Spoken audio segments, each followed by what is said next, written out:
the student activism organization headed by Young America's Foundation. Hundreds of college and high school chapters thrive across the country, standing for the principles of free speech, individual liberty, free enterprise, a strong national defense, and traditional values. Our chapter is very happy to say that we've been named Chapter of the Year these past 2 years, and are very grateful for all the opportunities presented to us by YAF to allow us to advocate so effectively for our values. Before we begin this lecture, which will surely be tickety-boo, we have a few ground rules to cover. As usual, while we respect the right of protesters to do as such, we do not appreciate nor condone the disruption of this event. If you disagree, please listen to what our speaker has to say. And if you have any questions or concerns, please wait for our question and answer session. If you disagree with Mr. Klavan, you have first shot at the microphone. I would also like to thank our sponsors for the event. First, a huge thank you to UW Center for the Study of Liberal Democracy.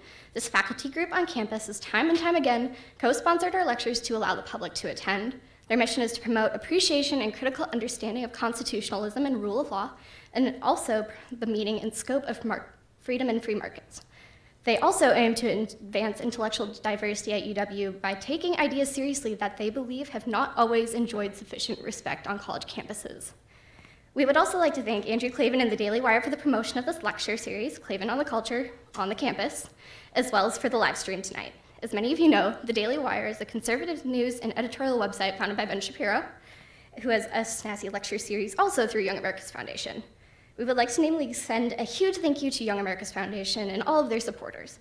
YAF has empowered conservative students for years to advocate for their values through their student programs, such as the National Journalism Center, their setting lectures, conferences, and Young Americans for Freedom chapters. YAF students graduate high school and college prepared to become leaders, and that is in no small part due to the foundation. And now on to a little bit about our speaker. Andrew Klavan is the author of such internationally best-selling crime novels as True Crime, Don't Say a Word, and Empire of Lies. Stephen King called him the most original novelist of crime and suspense since Cornell Woolrich. He's been nominated for the Mystery Writers of America's Edgar Award 5 times and won twice. His most recent book is a memoir of his religious journey called The Great Good Thing, A Secular Jew Comes to Faith in Christ. Klavan has been dabbling in the world of podcasts for a while now, with his most recent one being his serial fantasy thriller podcast, Another Kingdom, which stars best-selling author and master wordsmith Michael Knowles. Andrew is a contributing editor to City Journal, the magazine of the Manhattan Institute, and has written numerous articles for them. His essays and op-eds on politics, religion, movies, and literature have appeared in the Wall Street Journal, the New York Times, the Washington Post, the LA Times, and elsewhere. He has also created the popular satire videos Klavan on the Culture for PJTV, a very serious commentary for Glenn Beck's Blaze TV, The Revolting Truth for Truth Revolt. He currently does a Monday through Thursday podcast, The Andrew Klavan Show, for the Daily Wire. As a screenwriter, Andrew wrote the screenplays to Shock to the System, which starred Michael Caine, and One Missed Call, which starred Edward Burns. And just a short plug, he also wrote the screenplay for Gosnell, which is about an illegal abortion clinic, and that will be actually coming out, I think, this weekend. When this lecture series was announced, Andrew Klavan remarked, "I'm grateful to YAF for this opportunity to poison the minds of America's youth with forbidden ideas like liberty, virtue, and limited government. Let the havoc ensue." And so with that lovely note, I would like to unleash said havoc and welcome Andrew Klavan to the stage.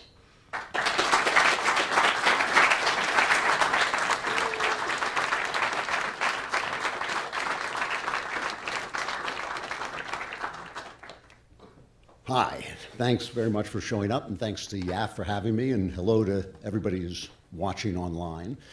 I always love when they send me a little note telling me what I'm supposed to speak about, and it's always got very violent. I get these very violent titles. I'm supposed to talk about the culture war. It's a war, and they're always hoping that left-wingers will show up and protest because in America we have to protest, and then I'm supposed to say something nasty to them, and then they post that online, and it says like Andrew Klavan destroys a leftist, because it's a war. And one of the reasons most of my friends hate my guts is because I have a very calm, optimistic viewpoint of American politics, and you may have noticed if you've been following the news the last couple of weeks that calm optimism is not the normal language of our political discussion, more like hysteria and rage. And to me, this is very odd. I mean, it's very strange that we talk in these violent terms and hate each other as much as we do, and scream at each other as much as we do. Your generation, the people in this room, with a little luck, are going to live the best lives anyone has ever lived in the history of humankind. Yeah, if you stay healthy and you take care of yourself, you could live 150, 200 years, you know. You may end your careers on Mars with stuff in your heads that makes you smarter than anyone's ever been.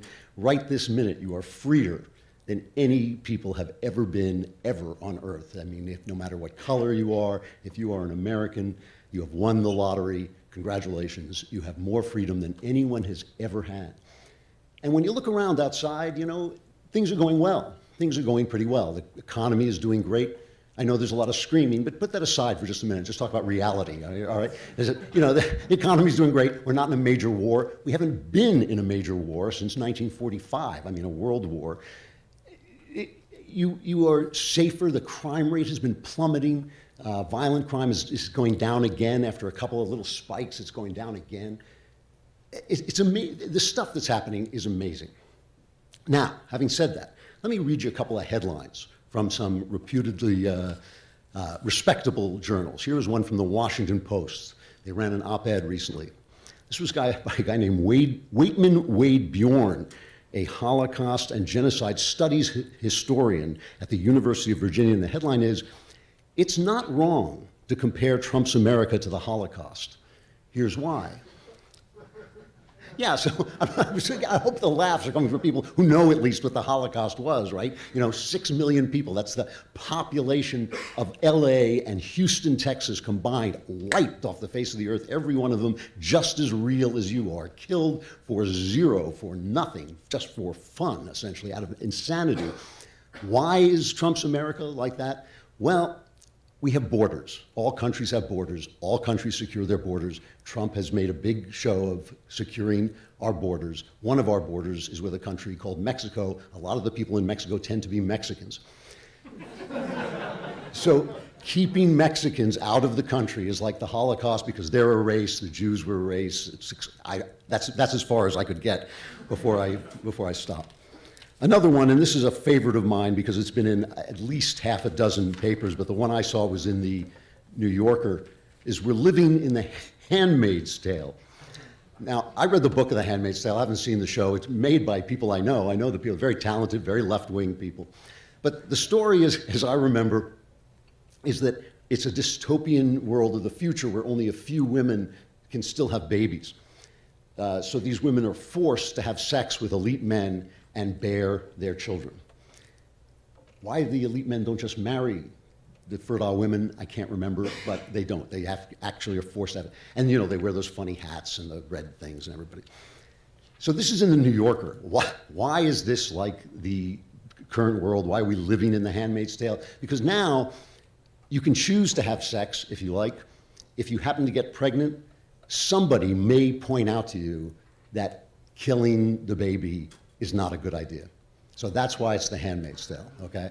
And what I love about this is it's in the New Yorker, you know. I mean, I don't know if you know who reads the New Yorker. My wife reads the New Yorker. I mean, very well-to-do, sophisticated ladies, you know, who have had really wonderful lives read the New Yorker. So I can picture them sitting out on Martha's Vineyard, you know, with the skinny margarita, you know, and the vape, you know, going, "Yes, darling, it's like the Handmaid's Tale. I can't stand it," you know.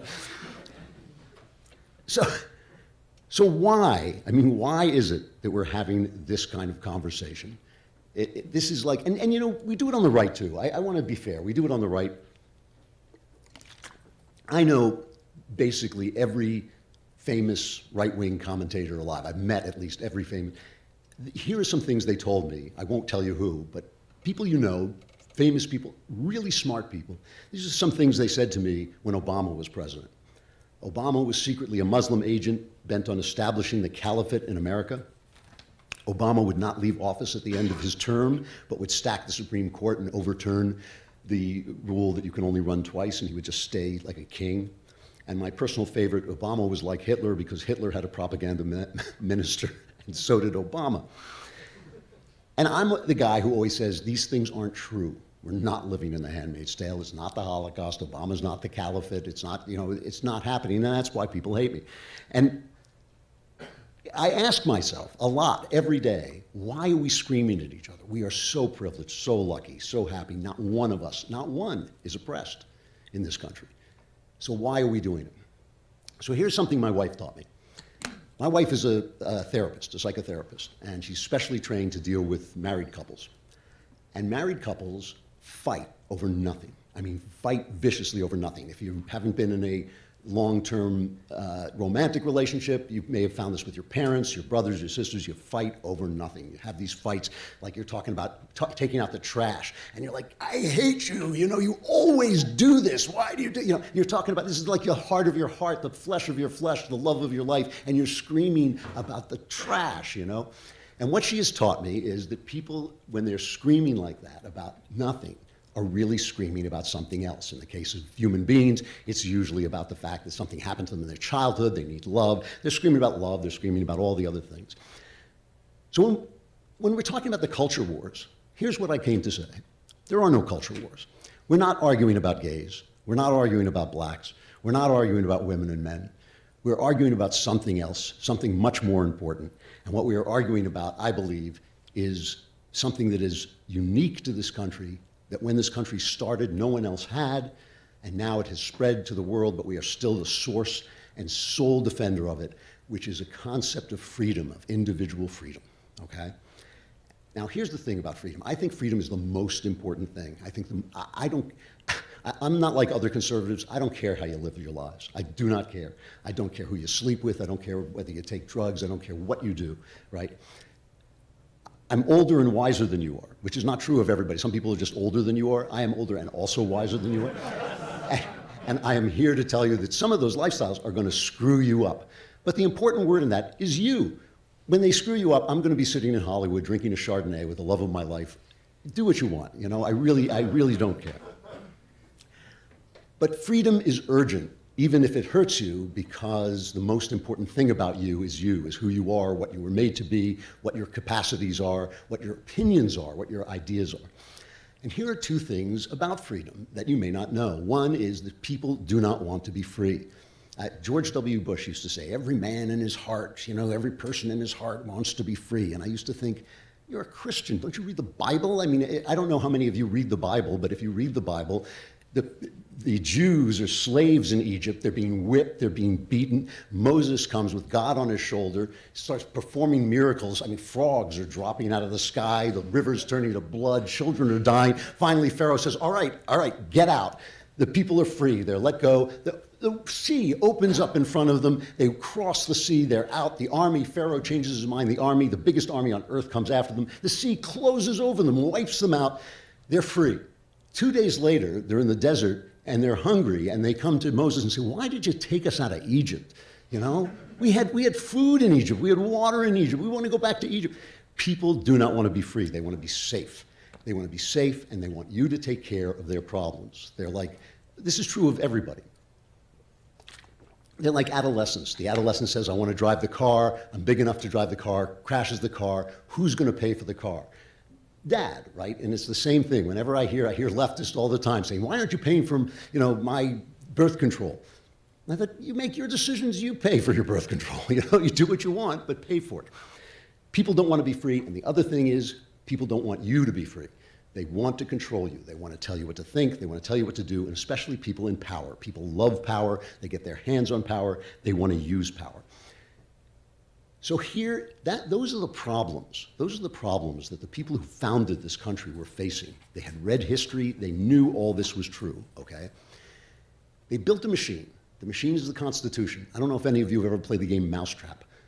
The Constitution is like a gizmo for keeping freedom alive, even though some people don't want it and other people want to take it, okay? That is the whole point of the Constitution. That is all it is.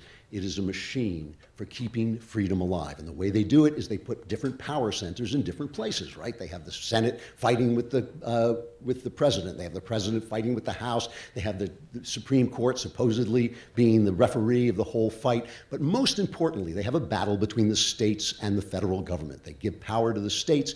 And the Constitution, the way the Constitution works, and people do not know this, they don't teach it to you anymore, but it is true, the Constitution is supposed to be a list of the powers that the federal government has. If it's not on the list, they don't have the power. So you know we have a First Amendment. The First Amendment says they can't pass a law abridging your freedom of speech. Many of the founders didn't want a First Amendment because they said it's not on the list. They don't have the power to regulate speech. It ain't on the list. They can't do it. Why tell them they shouldn't do it? It might give them ideas, okay? James Madison, who wrote the Bill of Rights, actually started off in that position to some degree, but ultimately he was convinced that people want power so much that even if it ain't on the list, they will come after your freedom of speech. He was right. They will, okay? So this is why I'm a conservative and not a leftist. I believe in your freedom. I believe in that gizmo that was created to preserve your freedom. The left, increasingly for the past 100 years, has not. And this is not a secret, and this is not me slandering the opponent. You know, Woodrow Wilson said he was called the first anti-constitutional president. He said the executive, the president, should be as powerful as he can imagine himself to be. He said it's ridiculous. It is ridiculous in this complex modern age to have a government at war with itself, which was the Constitution, right? This is the progressive argument and has been for 100 years. Life has gotten too complex for you to be free. It has to be run by experts. Franklin Roosevelt said it. He said this is a document from the horse and buggy days. That's what he said. Barack Obama used to say, I wish I could lock myself in a room with the experts and just solve all the problems, but the Constitution gets in my way, which if you've ever seen the way experts solve problems is a funny line. But all right. So that's what we're talking about. When we talk about gays, when we talk about women, when we talk about all the things that are the culture war, when we fight about them and we have these vicious, vicious fights, we're really talking about whether the Constitution is going to work. One side is for it, the right, one side is against it. Why don't they just come out and say we're against the Constitution? Because if they come to you and say, by the way, we're taking your freedom away, that's not going to work, all right? So here is the thing. The government right now is run by Republicans. In a few years, it'll be run by Democrats. It goes back and forth. But every vehicle of communication is dominated by the left, every single one. And I've worked in a lot of them. I have been a reporter. I've been a reporter in radio. I've been a reporter in newspapers. I have been a Hollywood screenwriter. I have been a published novelist. All of these places are dominated by the left. And the left creates the conversation we are having, okay? 7% of American journalists, 7% identify as Republicans. 28%, 4 times as many, identify as Democrats. The rest are Democrats and are lying, okay? I have worked in these places. I am telling you, they are all Democrats. News outlets, a lot of news outlets forbid journalists to donate to campaigns. In the last campaign, those who did donate, 96% of journalists donated to Hillary Clinton. 96%, all right? In this Kavanaugh foofara, the Supreme Court thing, 4% of the coverage in the mainstream media went to Kavanaugh's side of the story, 96% to the other side, all right? 92% of the coverage of Donald Trump has been negative. Trump is a divisive character, but let's face it, 50-50, not, you know, something like that, 92% of it has been negative. The journalists claim, yes, we're all Democrats. They'll admit it, we're all Democrats, but we can be fair. That's not true. You can be fair, anybody can be fair when he is surrounded by people who disagree with him. You and I talk together, and I've been in newsrooms like this, and I say, you know what, I'm a conservative and that story was unfair. You're looking in my eyes. You can see I'm a human being. You don't just leap at me and strangle me. You talk to me, you debate, you come to terms, you compromise. If you're surrounded by people who agree with you, you become more and more radical, more and more convinced that your opinions are facts, all right? Now, what they tell you, so they're leftist. The news is leftist. Hollywood is leftist. The movies you watch are leftist. I've never been a college professor, but you have college professors. You tell me. You tell me if your college professors are leftists. All the information coming into your mind is coming into your mind from the left, all of it, all of it. And people complain about Fox News.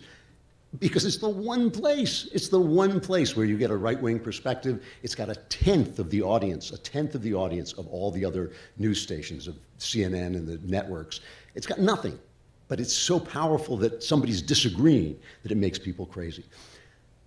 So let's think for a minute about the people who are giving us the news and what they're giving us the news about, all right? Is it because they love you? Is it because they want the best for you? Is it because they care so much? We were just watching this Kavanaugh thing, right? Where we were told that we were not serving women. We were not serving women by giving due process to Kavanaugh. We should just believe women. Let's look at the people who were reporting that, all right? George Stephanopoulos is the chief newsman at ABC. George Stephanopoulos made his bones working for Hillary Clinton, silencing women who said they had been assaulted by Bill Clinton. That was his job. That was what he went to do. What do you do, Daddy? I silence women who say they were assaulted by Bill Clinton. That was what he was paid to do. That was what the paycheck was. He is now the chief newsman at ABC. He was working for Hillary Clinton, who did everything in her power to destroy the lives and the credibility of the women who accused her husband. She hired the same private eye to slander them that Harvey Weinstein has hired to slander the people who are making claims against him, and Harvey Weinstein was one of her biggest donors. She went on TV and said we should investigate these women. She was talking to Matt Lauer, who was busy assaulting everything in a skirt, right? Matt Lauer of NBC, you know, he pushed a young woman over a chair and went at her until she fainted and needed medical care. NBC, by the way, which also silenced the investigation into Harvey Weinstein. Lester Holt is their big anchorman. He said, you know, you don't have this story. He went to the New Yorker and sold it there. At CBS, they had, what's his name, Charlie Rose, doing the same thing. He was treating the women the same thing. My only point about this is I'm not passing judgment. I am, but I'm passing judgment silently. But my only point about this is these are not your friends. Everybody in those news stations knew what was going on. Every single person there knew what was happening. Everybody knew that this was the culture of the station. Nobody said anything. These guys are not living and dying to bring you the news. They're living and dying to bring you leftism. And because of that, every news story you hear is two stories. Every news story you hear is two stories. It's the story and it's the leftism. The other day, the UN brought out a report saying that, I think it's 12 years now, global warming is going to kill us all. I always say it's going to kill us all 10 years ago because it was going to kill us all 10 years ago, and here we are. But now it's 12 years from now. It's too late. We're all going to die. And we have to get rid of capitalism. That's the next thing they say. So that's two stories, okay? I believe in, you know, that we should keep the world clean. I believe that there could be a crisis. I believe the world seems to be getting warmer. I don't know why, but a lot of scientists say it's partially because of man-made action. I can believe that. I don't believe that getting rid of capitalism, a system which has decreased poverty around the world more than any other, I don't believe that that's the answer to stopping it. So it's two stories. It's two stories. Let's talk for a minute now about the culture war and about the way these arguments come to us, okay? Every argument we're having could be had in a rational way, every single one. So take transgenderism. This is the one that I love because people say the craziest, stupidest things about it. But let's say I said to you, let's just say I said to you, you know, there are masculine traits and feminine traits. Most guys have more masculine traits, most women more feminine traits. That's how they got their name, okay? But nature is wild and out of control, and sometimes a guy comes along who's got more feminine traits, very uncomfortable in his own body. It's really sad, and he gets bullied in school, and, you know, this is something we should think about. Now, you might say, hey, you know what, I got too many important things in my mind to worry about this thing that doesn't happen to that many people, but yeah, I don't want people being bullied. You know, maybe we should have a science of psychiatry. You know, you can have a debate about it. You can argue about what you do now. To say some women have penises, get over it, is not a debate. It's crap, okay? You know, it's to say that some women have penises, and if you don't believe that, you are a hater. You're a hater. It's nonsense. It's as if, like, for all the history of humankind, we knew there were men and women. All the history, it's a human universal. Every society divides work differently between men and women. Every single one, human universal. Every one of them thinks of men as men, women as women. Suddenly, on Thursday at noon, new rules, you suck. You know? That is the way we have debates, you know? Same thing, take gay marriage. Again, I'm very sympathetic to this. I'm an artist. I worked in the arts my whole life. Half the people I know are gay. they say some of my best friends, truly some of my best friends. I couldn't care, again, I couldn't care less how people live. If they want to get married, great. I mean, that seems to be actually kind of a positive thing. Let's have that debate. Gay people have been oppressed. They've been hated. It's time to bring them into society. They want to get married like straight people. There's no reason not to let them. The other side of the debate, marriage is one of the central pillars of society. It guarantees self-governance. It keeps the government from having to become too powerful because people are governing themselves within marriage, within the family. We can't just change the definition of marriage without destroying that structure. That's a good debate. I'll listen to that debate. But, gay rights, or you're a hater, or you're a hater. I mean, this is something for 2,000 years people thought was a sin that dare not speak its name, and suddenly, Thursday, 12 o'clock, bingo, you stink because you don't believe this. That's the way we have debates. So let me try and get across what I think is buried in that argument. That is the argument the left is selling you. The left is selling you. They did it with Kavanaugh. I mean, just an incredible piece of propagandistic insanity, all right? I don't know what happened, what Kavanaugh has done or not done. Not knowing is one of the wisest things you can do, okay? Socrates was called the wisest man in the world because he knew nothing. That was why Socrates was the wisest man in the world, because he knew nothing. When you don't know, you don't know. And that's the reason we have due process. That's the reason due process is a fancy word, but all due process means is that the law treats you fairly. It cannot come and take your property. It can't come and take your life. It can't come and take your freedom without a trial, without proof, without evidence. And all the benefit is with the accused. Why? Why is it all with the accused? Because the accused is the one who is in danger of a mighty, unstoppable power, the government, taking away everything he has. I know the person who has been harmed has had horrible things happen to him, but as a famous British jurist said, better 100, I'm not sure I've got the quite exactly right, it was something like, better 100 people go free than a single innocent man be convicted. And that goes back, that is in Western jurisprudence back to the Bible. When God wanted to destroy Sodom and Gomorrah, Abraham said to him, if there are 10 people there, will you let all the guilty people go? And God said, yeah, if you can find 10 people, don't worry about it. But still, he was willing to let the evil live if he meant saving 10 innocent people. So when a woman accused Kavanaugh, this massive machine for selling leftism told us that all women's stories were being told. Here's the New York Times headline, "Watching her speak for us all." Is she speaking for us all? Is she speaking for anyone but herself in that situation? Let's put it another way. How many people do you think don't believe in America? We're talking about good people of goodwill, intelligent people of goodwill. How many people do you think don't believe women get attacked? I'll give you an estimate. None. Everybody knows women get attacked and are treated badly in workplaces and get terribly assaulted by bad guys. We all know that.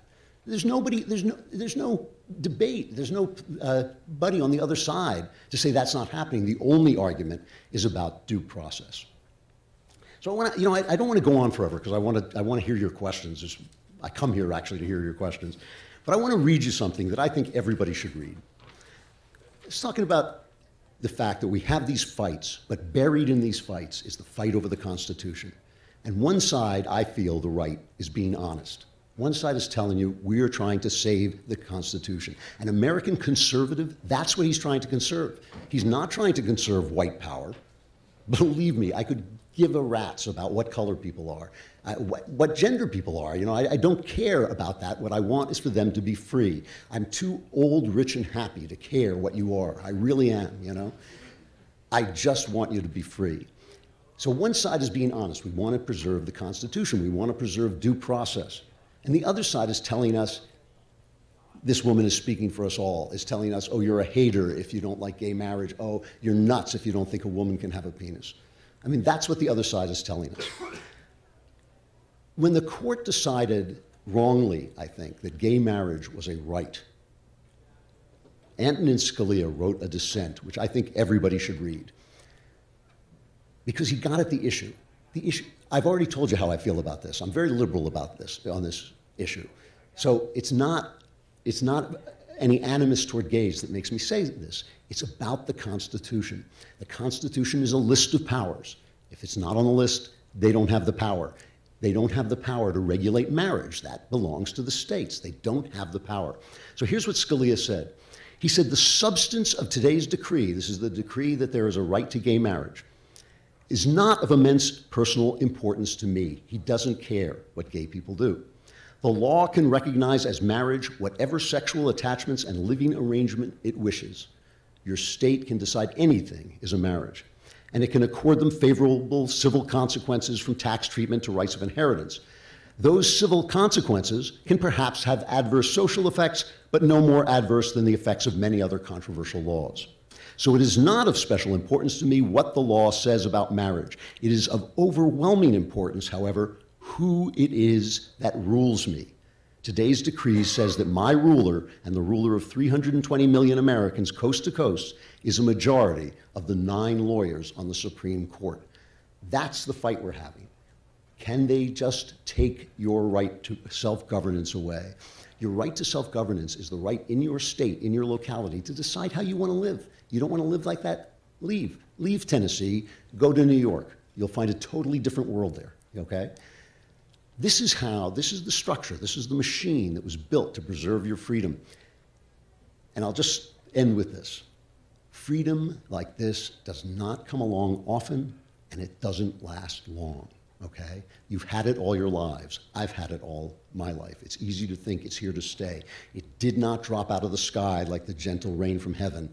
It was thought about, it was fought over, it was died for, it was passed on to you with people's last breath, okay? It was given to you with people's last breath. It lasted in Greece for maybe 200-300 years. It lasted in Rome for maybe 200-300 years.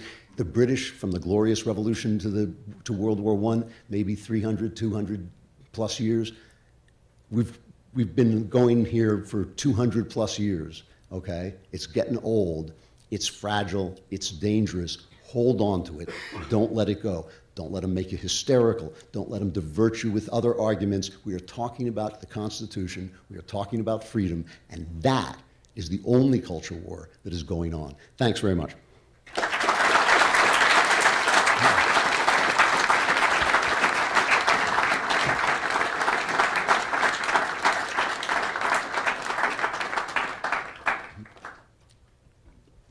If you have questions, you can make your way over this way. If you don't mind, if you have questions, if you don't mind not walking in front of the stage, if you'll go around the back and make the line right here. I came here to talk to you, so I hope you'll talk to me.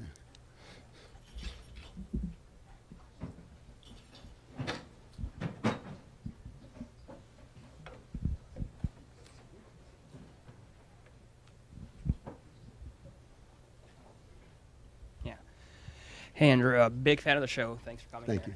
You may have to speak up. Yeah. If you don't mind, just stand back here.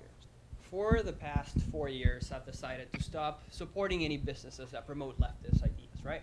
So, I stopped buying American video games because they depicted the Soviet Union as this great state. And then I stopped buying newspapers because they were all run by leftists. And now I've cut cable television and I don't even watch movies anymore. And I'm afraid that we're sort of, as conservatives, retreating from the culture rather than trying to insert our ideas into it. And I don't think it's working. Things have just gotten much worse. Now, you see, not a single newspaper speaks favorably of a president, for instance. So, I'm a scientist. I'm not an artist. I have no inclinations to, write comics or movies or be a journalist. So, how can I, as, just a normal member of society, contribute to the culture? Well, I think, we need you. You can't duck out. Guys like me live off guys like you. I mean, that is how I make my living.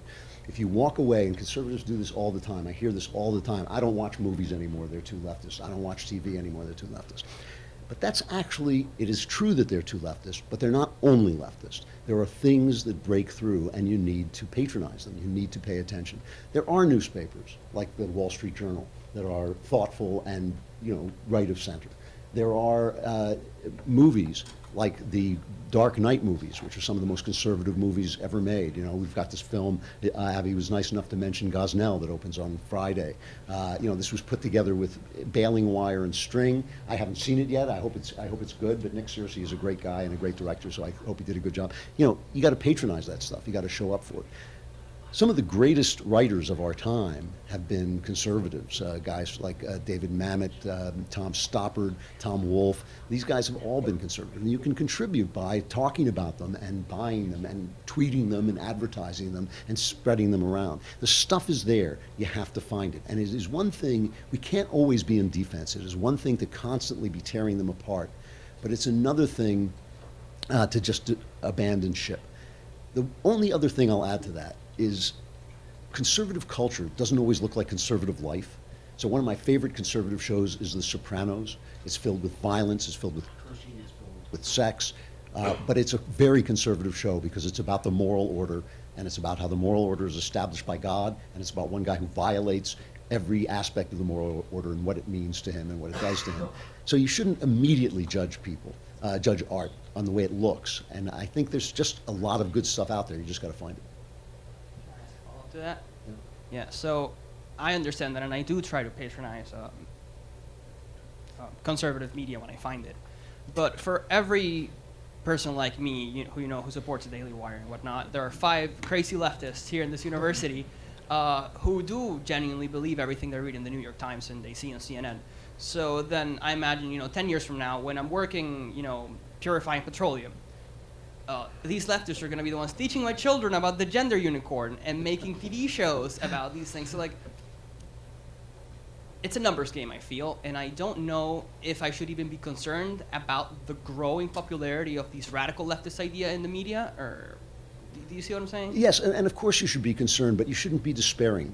Things do turn around. I've seen it twice in my life. I saw Reagan turn the country around. I saw Giuliani turn New York around. I lived in New York when you couldn't go out for a pack of gum without getting your head blown off, and Giuliani turned it around. While they called him a fascist, they called him a racist, did all those things, and he cleaned up the town.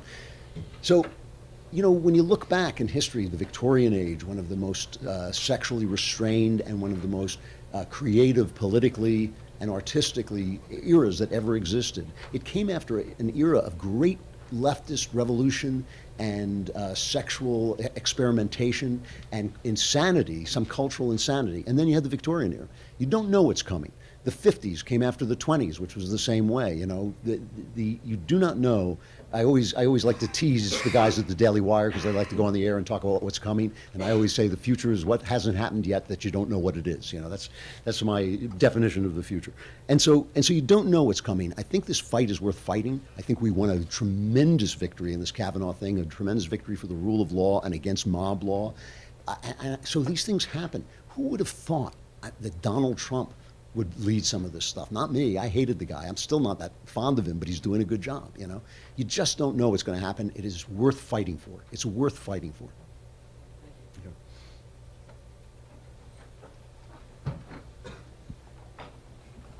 So this question kind of comes from you and Ben's shows from the past couple days. So seeing as though the moral fabric you've been discussing that held the citizens of the U.S. together and freedom of the individual as the penultimate priority in our nation has been degraded over the course of the 20th and 21st century due to collectivist efforts, do you feel that Judeo-Christian morality will play a role in the future of politics in our culture? Can we regress back to what we were, or are we going to have to create a new moral fiber that has a mask of secular pragmatism? I think that, to be honest with you, I think that's the question of the age, and I'm very hopeful. I believe that there is going to be a restoration of religious faith, and I think the strange thing is going to be, I think it's happening right now. I think it's happening while we're talking. The strange thing is going to be, it's going to come from the top. It's going to come from the intellectual top. A lot of times religious revivals come from the street, they come from the bottom, they come from the tents and the traveling preachers. I think this is going to come from the top. And the reason I think so is because science no longer supports the idea of atheism. I think in the age of Newton, even though Newton was a believer, it made sense to think, oh, it's a clockwork universe. Eventually we'll know the clockwork and it'll all make sense and we won't need a God. That's not the way it turned out. In fact, it has turned out that at the quantum level, the world is quite weird, and consciousness and creation are very much connected. It's turned out that the numbers needed for life are so intricately balanced that scientists have had to invent fantasies like the multiverse to explain what the idea is there's an infinite number of universes. This one just happens to be the one that looks like it was spoken into being by a gigantic invisible Jew with a long white beard, okay? I think the atheist argument is falling apart. I'm a very big believer that the best argument wins over time. I think there will be a restoration of religion. I think it's going to be the best thing that ever happened to you guys. Sure.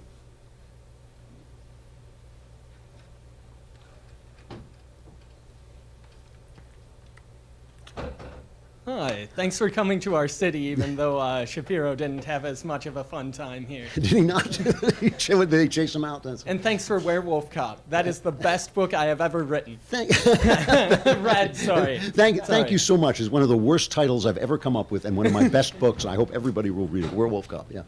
All right, let's see. So I've spent quite a few years studying Aristotle. And I actually had a question about your take on homosexuality, although I know on your show you said you didn't want to entertain any more questions. Do you mind if I ask you to, can I ask you to expound your thought one more time? Let's see, what I was understanding was you said you can take a good. Actually, I can't remember it now. Can you remind us? Aristotle's argument was that everything has a purpose, and as you use it toward that purpose, you find its virtue, essentially. The church has extended that to the idea that sexuality is for the purpose, the telos is for the creation of children, and therefore it should be only used between a man and a woman in a marriage. And it makes sense, right? If you're going to have if sex is for children, you should only have sex in a marriage, because that's the system that we have for taking care of children. So it all makes sense. It's not like the Catholic Church is sitting around, saying, "Oh boy, we're going to really ruin people's lives." They're trying to figure out the right thing to do. Aristotle also said that a thing can be used for a greater good if it can't be used for that good. So in other words, if I'm walking down the street with a computer and a guy tries to mug me and I hit him over the head with my computer, that is a fair telos for the computer, because even though the computer wasn't built for that purpose, it's a bigger, I have to be alive to use the computer, so it's a bigger purpose than that. Gay people fall in love with one another. They don't just have sex, which is all anybody ever talks about. They fall in love with one another. It's very hard for people like me to understand, but they do.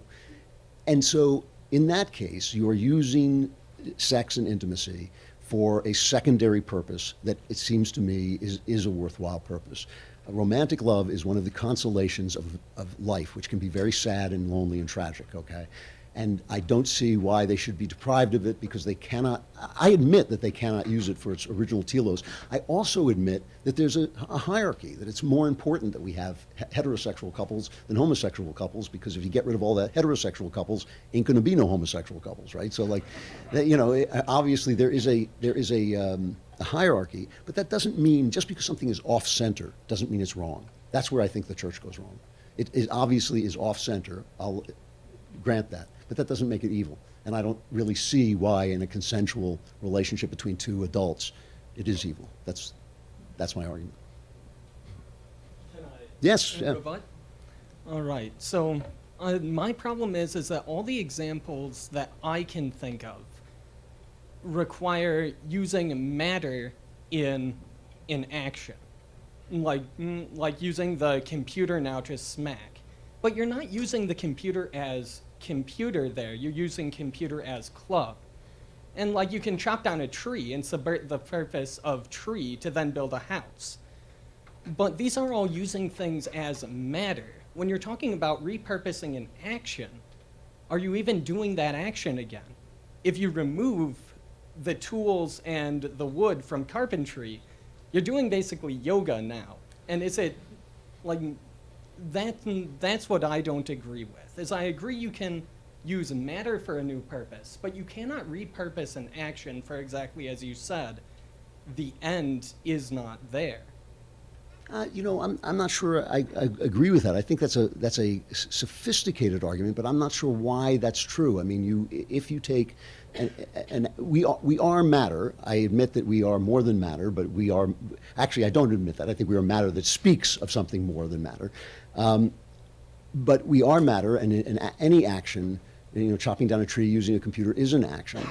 And so you are taking an action for a purpose that is acknowledged as one of the purposes of that action. I mean, love is one of the purposes of sex. Connecting people in love is one of the purposes of sex, So you are using it for one of the reasons. It's just not the central reason. Thank you. I knew you had thought about it Yeah. as the No. sentences you had painted. Thank you. Thanks. Whenever I talk about Aristotle, I always feel people like dozing off, so Hello, David. Hi. So you've talked about how you are not really appreciative of the church that you're going to right now, and just how they've incorporated politics into some of what they're doing. So what I was wondering is what your views on how the church should handle politics and how a church should engage with its congregation on these political issues, or like moral issues that have become political issues. So what should churches do with that? I think a really good question. I think that my general rule is that God loves both Republicans and Democrats for some reason that is way beyond my understanding.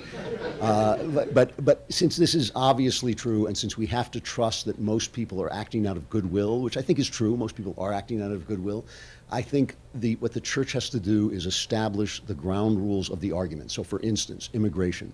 It is perfectly fair to say, these people are suffering and need to be taken care of, and therefore we should let them in. It's perfectly fair to say if you let people in, the country cannot withstand the onrush. It has to have a border. It is not perfectly fair to say who cares about these people, to hell with them, I don't like them, they're Mexicans, screw them, whatever that is. That is not the argument we're going to have. So the church can definitely set the rules of the argument. I even think, the borderline of this for me is abortion, because I do think abortion is wrongly seen. I do think it is, in fact, the purposeful taking of an innocent life, and I think the one life that's being lost there is the one person who can't speak up, who doesn't have a voice, who doesn't have a vote.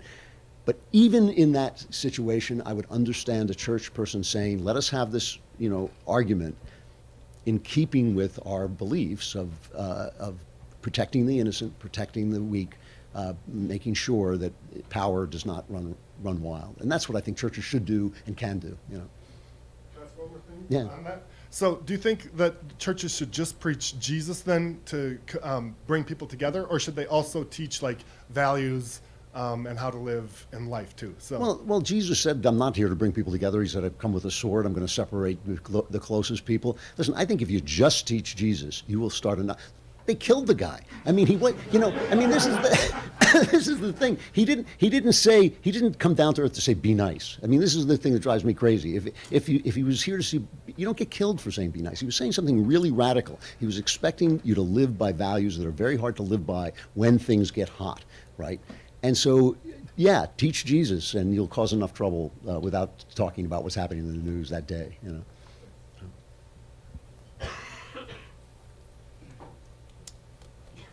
Supreme Leader Klavan, I've noticed nobody's called you by the correct name. I appreciate Genuinely, thank you for being here.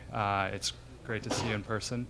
Do you think Shapiro will ever become a Christian? I partially mean that as a joke, but as a follow-up question, you always talk about not imposing your beliefs and your, if people want to be gay, if they want to do whatever, you're fine with that. But yet here you are, and you're telling us the best way to live that you believe.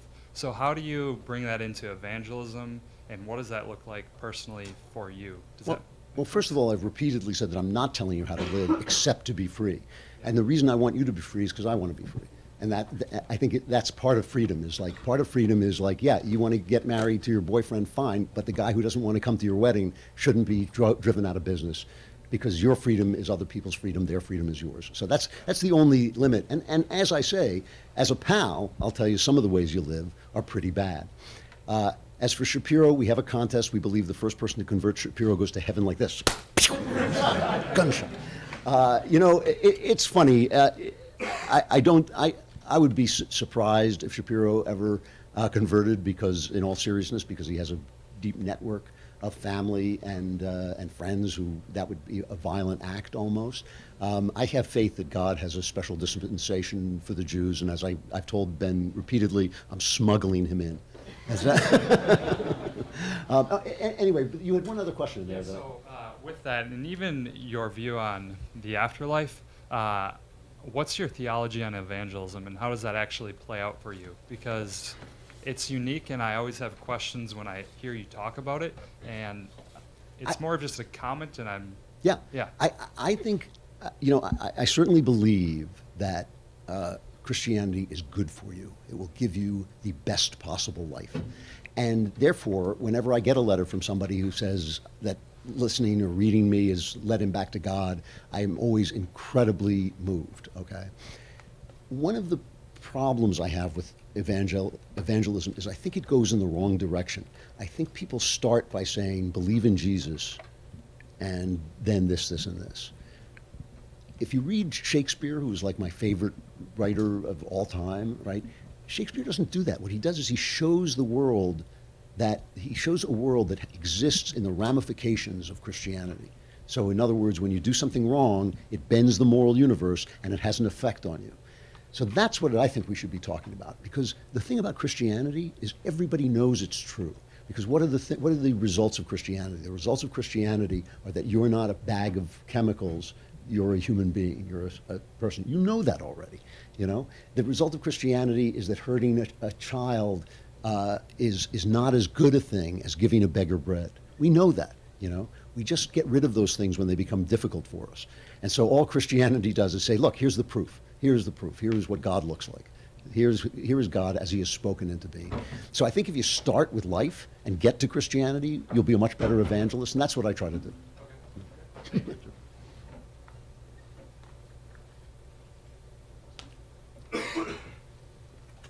All right. So you were talking about homosexuality and telos, what Aristotle was talking about, and how you could give it a new, maybe even greater purpose. And I've heard you... No, not a or greater maybe not purpose. greater, but still a good purpose. And I've heard you say that you thought that the Catholic Church would probably eventually change its stance on marriage. I thought I heard you say that on a show, on one of your... I do not remember saying that. I don't know what the Catholic Church will do. Yeah. Or maybe it wasn't the Catholic Church, but I don't Oh, know. what I've been talking about is this is a crisis in the church. Homosexuality is a crisis in the church.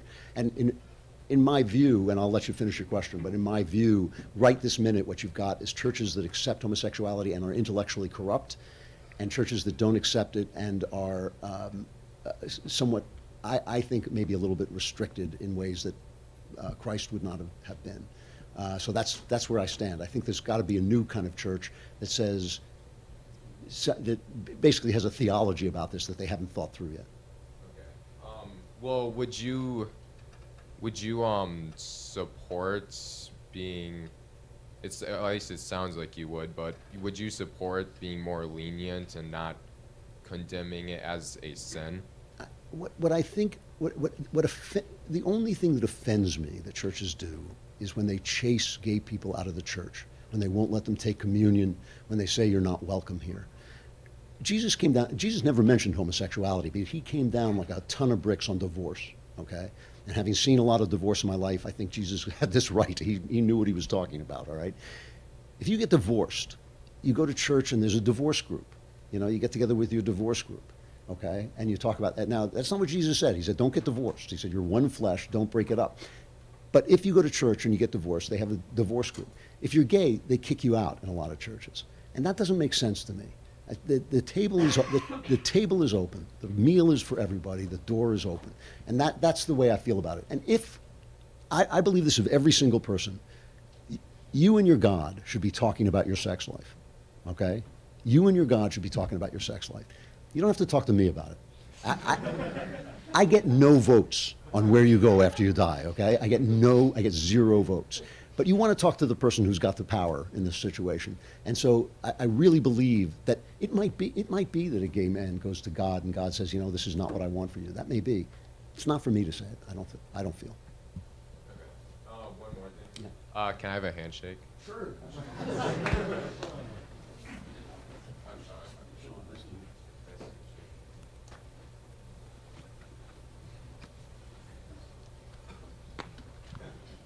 All right, first off, I want to say when I figured out that the guy on the Daily Wire who has one of the best podcasts also wrote the Homelanders series, and the last thing I remember, my mind was blown. I Oh, was that's super nice. excited. That's nice to hear. Thank you. But yeah, my question kind of has to do with that. Most of the books I've read of yours deal with fiction, and I was wondering if you ran into any challenges while writing Gosnell, with the fact that it's based on such a dark and messed up, subject material, and the fact that it actually happened in real life. Yes, and it was a genuine. Oh man, it was a genuine chore. You know Michael Ramirez. He's a right-wing cartoonist. He's won the Pulitzer Prize. He heard I was doing this, and he sent me as a gift a print of his cartoon of Gosnell's victims, these babies, basically in a concentration camp, in a death camp. And I hung it over my desk, and every day I just felt the weight of those children on my shoulders, and I thought, like, there's a special place in hell for me if I don't do this right, And the task that I think we all wanted to have, not just me, but everybody, is we wanted to tell the story without making it so you couldn't watch. Because it's horrific, it's a horror story, and yet we wanted people to be able to come. It's not a preachy story, it's not a story saying, no abortion, this is bad. It's a story about the fact that this guy was the most prolific serial killer in American history, and nobody would cover the story. Why is that? Why? It was because he was an abortionist, and they wanted to protect abortion, and the people told us that, So that was the story I wanted to tell, which is not a story of a guy with a knife plunging into children, and yet you had to stick to the facts, you had to stick to the story, and I wanted so desperately to get it right. I was happy with the way the script turned out. Screenwriters, as you may know, have no power. They hand in their script and they go away and they can shoot whatever they want. And so I hope it turned out well. I have a lot of faith in Nick, and I think it probably did.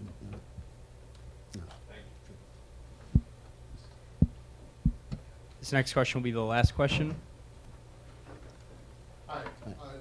I think everybody in this room is pretty on board with freedom and limited government. However, I think just generally on the right, there might be a little bit of fracturing on what that means exactly. Like one debate that's been going on is platforms like Twitter and YouTube and other social media, how they're saying they have these right to limit whatever speech they want. People are saying there needs to be some sort of restriction on that, being able to just ban whoever they want to protect speech. And the only thing I saw today is like Apple, there's right to work laws being introduced in certain places to limit, like, say, what Apple can do with their products to prevent people from being able to repair them. So that's kind of like a change between, say, restrict what this group, a company, can do to protect rights of the individual, but some would say that any restriction is too much. You need to have as free of a market as possible. I was wondering which side you might lean a bit Well, toward. I certainly believe you should have as free a market as possible. Nobody believes in no government, right? I think it was Madison who said if men were angels, you wouldn't need a government, but we need a government. In this particular case, though, there's a very specific answer, and I'm thankful to Jeremy Boring, the God King of the Daily Wire, for explaining this to me. The social media platforms operate as platforms, that means that they're there to just hold your opinions. So a platform is like a phone company, right? You and I are talking on AT&T. That AT&T is the platform. AT&T can't come on and say, oh, that Klavan, he's too conservative. We're not going to let you talk to him. We're not going to let, when you dial him, you're going to get a liberal on the line. They can't say that, right? They have to let you talk to me. We can't plot a crime on AT&T, but we can do everything else, bless you. and so they operate as a platform. If they're a publisher, they are allowed to publish whatever they want, right? They're allowed to say, no, I don't want that book. That doesn't represent our values. We're not going to put that up there. But if they're a publisher, they can be sued. If they're a publisher, they're responsible for the content on their platform. So what Facebook and Twitter and Google are doing right, is they're using the privileges of a platform, but they're acting like publishers. When they silence conservative voices, and they are silencing conservative voices, they are acting like publishers. And what the government should say to them is, you want to be a publisher? Then every slanderous word that is spoken on your platform, you can be sued for, because that's how a publisher works, okay? The only reason they don't get sued is because they operate as a platform, in which case they have no right to silence people for political reasons. So really, they're actually abusing the government, not the other way around. The government all the government has to say is, okay, anybody who's been slandered on Twitter can now sue them. Twitter will be gone. You know, that would be it, because we've all been slandered on Twitter. I get slandered on Twitter 10 times a day. You know, it's like, so that would be the end of that. I think that they should have to behave like a platform and let everybody speak unless they're committing a crime. That's my answer, you know.